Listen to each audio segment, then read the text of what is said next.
told your friend you're not okay, and tell me what's wrong and why you never said you felt that way.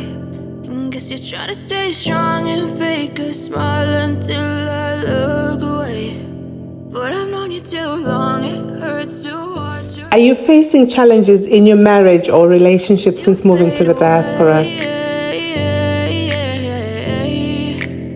Are you alone with no one to share with? I know you told your friend you're not okay. Feel free to come and share your story anonymously in confidence in a safe community with others who care. Stay strong and fake a smile until I look away. But I've known you too long, it hurts to watch your blue eyes fade to gray as you fade away.